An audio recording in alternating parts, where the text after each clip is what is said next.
Good morning from the Sunshine State of Florida, where today we are having a little liquid sunshine out there. Uh, and we can use it too.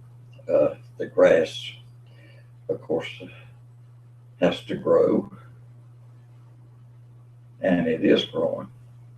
In fact, it's about, I don't know, 8 or 10 inches high now because I've been gone for the last 2 weeks on a cruise uh, to the Caribbean on the Royal Caribbean ship Quantum of the Seas. It's an amazing ship. We went a couple places I had never been before, but mostly it was the same stuff. But the idea was that the ship was the destination because it had all this new stuff on it that it's actually just a floating city. It has, of course, there's a dozen or more restaurants. There's shops where you can buy fine watches and clothing and just about anything you can get here on land. And then it has entertainment, of course. The shows like Mamma Mia was one of them, and they're really quite a production that they put on, dancing and all this stage lifting and everything. It's a fantastic theater. And also the entertainment includes things like a skating rink, a bumper cars, the climbing wall, the wave rider, which is a boogie board thing. You get on there like you're out in the waves, and of course the sky diving thing, which is a big fan that blows up and you kind of float around and like you're jumping out of an airplane. Only you're not going to hit the ground if the parachute doesn't open. Anyway, it was a wonderful trip, and as I say, I just got back, and there's one whale of a lot of things to do, to get everything back like it was. Mowing the yard. I got the backyard mowed yesterday, but today it's raining and I can't do the rest of it. Is that a blessing? Might be. But a whole lot of things in the news today. This thing in Baltimore. Isn't that something? I mean, these people that are looting and stealing and rock throwing and everything else, that's just a bunch of Tim McVeighs and this Boston bomber types that probably don't have the technical knowledge to do anything else, so they just go loot and rob and steal everything. A bunch of thugs. That's all they are. I mean, they've lost total track of what the protest was about. Every once in a while they might mention the guy that died in police custody, but mostly it's just how the crowd is acting and throwing bricks at cops, and that's something that they should take seriously and shoot back, because you can get killed with a brick just as easy as you can a handgun. And here's one cop that's in the coma or something, last I heard anyway, And, you know, it's just a way for the thugs to rob and steal. That's all it is. They care nothing about why. It's the idea that they can get something free and act like a bunch of animals. And you know that's going to happen, and it is happening. There's no way you can change that. But on to other things. What else? Oh, the big earthquake uh, and the volcano blowing up and storms all over the country. And I mean, what's happening to the weather? I've been in this for a long time. I've never seen anything like it. It seems to be getting worse. The sea level's rising. Which doesn't make a whole lot of difference to me. I'm not going to be around here that long. That's not funny, I know, as far as I'm concerned. But it's the truth if it's ever been told. Oh God, what fools these mortals be. Uh, what else is happening in this world? Hmm. Well, let me see. There's still murders and all this other stuff and garbage and things like that. But there has to be something uplifting to talk about. What could that be? Hmm. We got the whole summer ahead of us. That is good, you know, especially here in Florida. I don't like cold weather. I don't even like cool weather. I mean, I like warm to hot, like 80 to 95. That's, as far as I'm concerned, that's ideal. Uh, I guess I could. Oh, I heard it thunder. Woo! Thunder here this morning at 9:30. Wow, it's going to be a good day. Good day to stay in and watch television and play with the computer and make videos and all this other stuff, which I love. Uh, you probably you probably don't know that I'm old enough to be retired.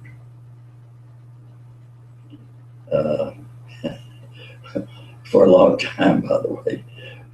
In fact, my last real paid job was in 1992 when I left the post office.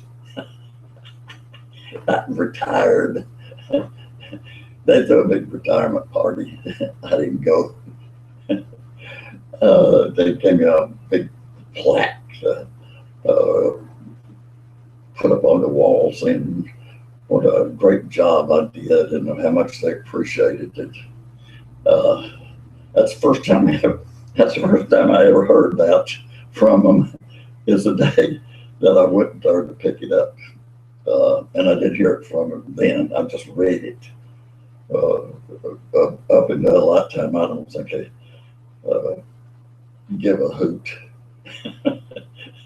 who I was or what I did or anything else as long as I got the job done. That's the post office for you. Oh, now they say, you know, the mail's going to be delayed. What's new about that? When I worked for the post office, the one thing I found was that the mail was the least important thing in the whole operation. It, it was, you know, all these people climbing over each other trying to get a supervisor job or something like that nature. And, you know, to hurry up and get out of here and deliver whatever you got and don't bother us. So anyway, that's the post office for you. going postal. Uh, I'm surprised more people haven't. They drive you nuts. Uh, if you do a real good job, you get rewarded at the post office, by the way, by getting more work to do. That is the absolute truth. The people really get by the easiest of the screw offs and the people that sit in the jeeps and read magazines and all that kind of stuff. That, but anyway, forget about that. Let me show you my pup here. Come here, Taco. I want just to get here on the computer, and here's my puppy dog. It's Taco. Taco is my Chihuahua. He's about 12 years old. You can see he's got this kind of a Don Johnson little thing here. Say hi. Do you see that? That's you. Yeah. You don't care, do you? Just let me go back to sleep. Okay. Get back there. That's the way it is. So, I've been trying to make videos with some of the vacation shots that I took with my camera video and put them in kind of a movie so I can put them on YouTube and Facebook and all like that.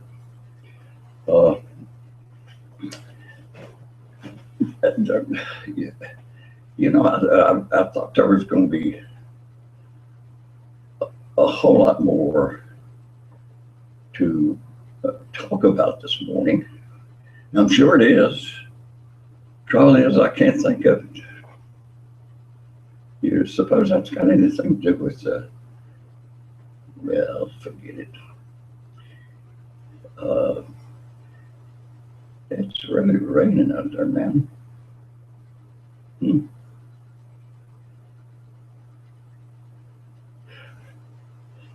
You know, when I was on the boat, the ship, Condon, they have their television is very limited.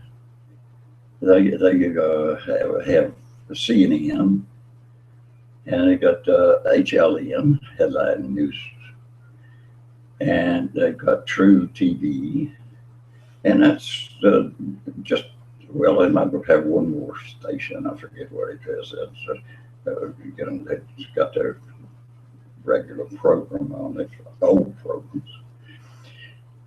But during that time, I saw a forensic file program that was about a murder that happened in 1994 in the town of Benton, Virginia.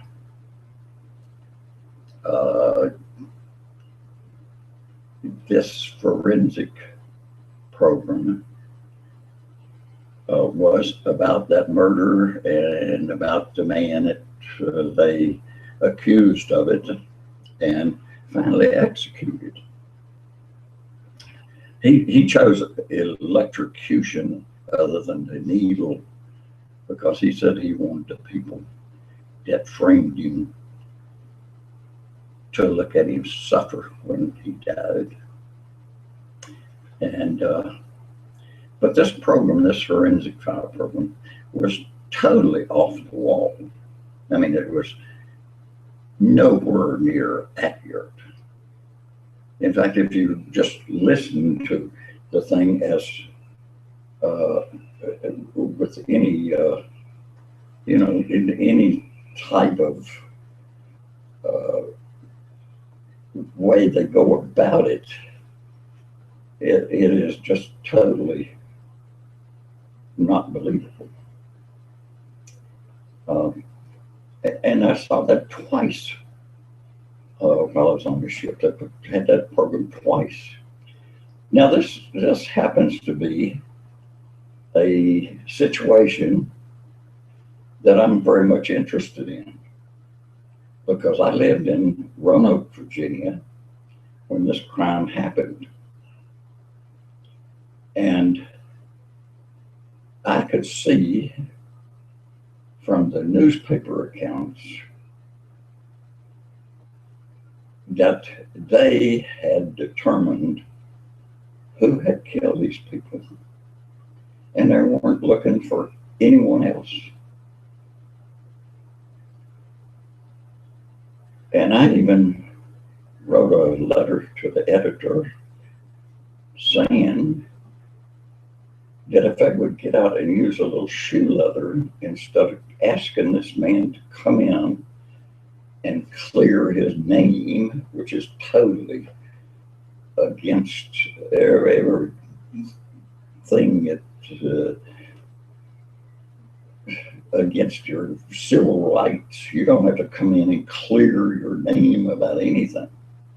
But they kept on putting it in the paper, and the paper kept on putting it in the Roanoke Times. In fact, they put just about everything in the paper that the cops presumed, thought, dreamed up, anything that it was verbatim. You know, they didn't check anything. They never checked anything. And so I could see where the handwriting on the wall that they had determined this man was guilty.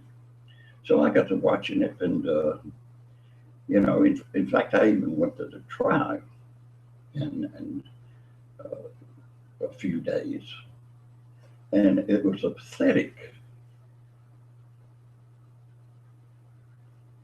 part of theater that was just like everybody was against this man, even the defense attorneys. A guy by the name of Mac Doubles and Terry Grimes. And I mean, they are two of the probably nothingness lawyers that are, and they did very little to try to show this man didn't do it. The Commonwealth attorney, his opening and his closing were just totally made up facts. And these lawyers just sit there and let him drift on about anything he dreamed up, and objected to nothing. In fact, they objected to nothing just about through the whole trial. And it just so happens that if an objection is not made to something, it can never be brought up in an appeal. They knew this, but they just sat there and let it all go. So, you know, they sealed this Bramlett's doom. And he was executed in 2003. And if you think this is something I'm just making up, I would ask you to go to the website that I've had since about 1997 and look at these facts yourself. And it's ALLAMOSA.com. And most of the stuff on there, just about all of it, is actual testimony from a trial or actual documents of evidence. And if you happen to see this forensic file program, you can put the two together and see that that program is just an entertainment program. It's not in any way factual. They don't check anything. They just take the word of it. Like the state police investigator, Barrett Kazee, who's retired now, and he sat there talking about, you know, their forensic file convicted this man, and it looks like he's, you know, passing gas while he's saying this. Anyway, he is one of the principals that frames programming. But I want to get off of that. I mean, you know, there's other things to talk about. Oh, right at the time, I'm at a loss. By the way, I did a lot of driving for a while on vacation. I rented a car up here, and I drove it to Beaufort, South Carolina. That's where my daughter and son-in-law live. And then they drove up to my daughter in Virginia, a Natural Bridge. I don't know if you know where that's at, but it's 40 miles or so from Roanoke. You probably don't know where that's at either. It's the western part of the state, and that little part that, you know, goes down West Virginia and all of us, Kentucky and Ohio and whatever.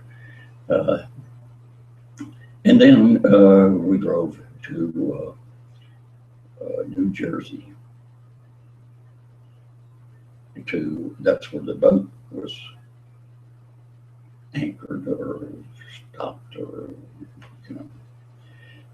And I'll have to say that Virginia is, I guess, the prettiest state I have ever been in.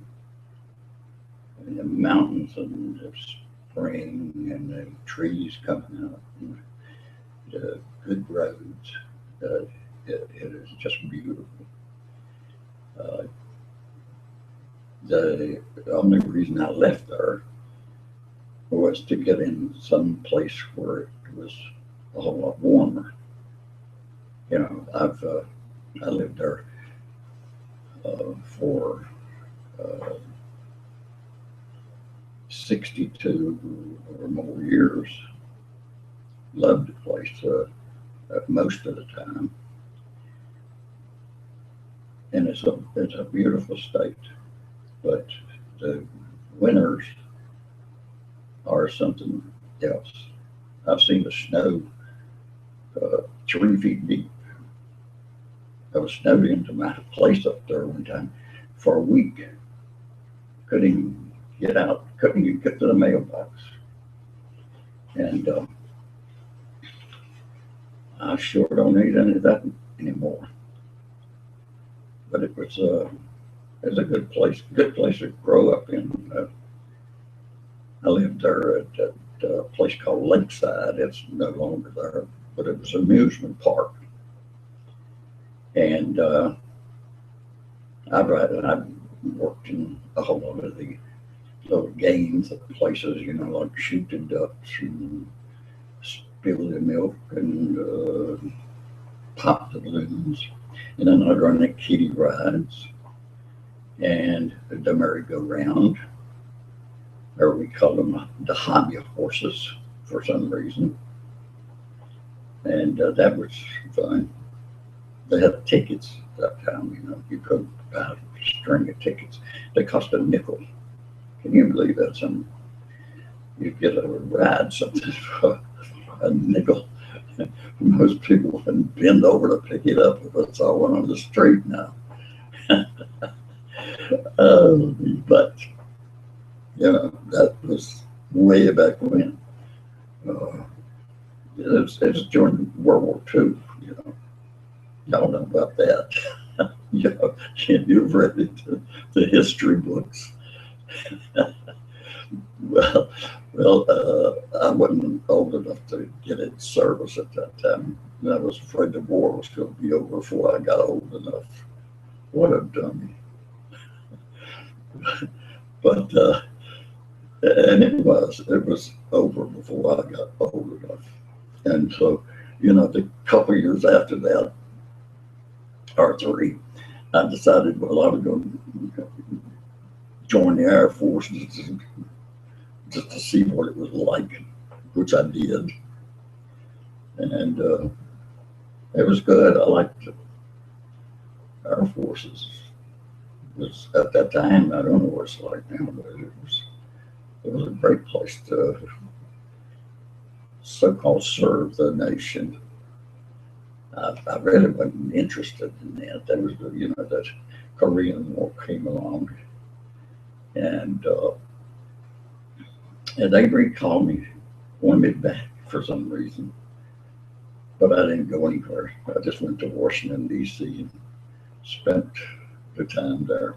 It's a fun place at that time. Bowling Air Force Base. Uh, and the girls, it was reported or purported to be 12 females for every male. It was a great place to be stationed. Um, Sometimes we just sit around with the phone book and call women in the phone book, and they were very receptive to, met several really nice people that way. I guess if you did that now, you probably, there's a whole lot of things you can do now you'd get in jail for that nobody thought anything about it at that time. The world has really changed in the last 50 years. I mean, the people's attitude and everything. Even in the 60s and 70s, most things that you did was just fun, and people took it as that. But now, oh no, it's zero tolerance for just about anything. I mean, you just cops are out here having these roadblocks. And the only thing you could ever catch is some old guy's had a couple too many and he's creeping along trying to get home. They're reckless people that's running up and down the road drunk. It's hardly ever catching him. But that's something else also. Anyway, I will be back on here Thursday. I don't know what that is. Thursday. This is the 28th. I guess it's the 30th. This one's got to have 30 days. If it don't have 31, 30 days has September, April, June, April. Yeah, 30th, June and November. January, February, March, April, May, June. All the way of trying to remember the obscure little facts that we live by. It's been fun. I enjoy talking at you if you're listening to me or watching me. And maybe you can tune in and be part of the discussion or fussing or whatever it is that you want to do. Anyway, I'm Doug Graham, and I've enjoyed. Thank you, and goodbye.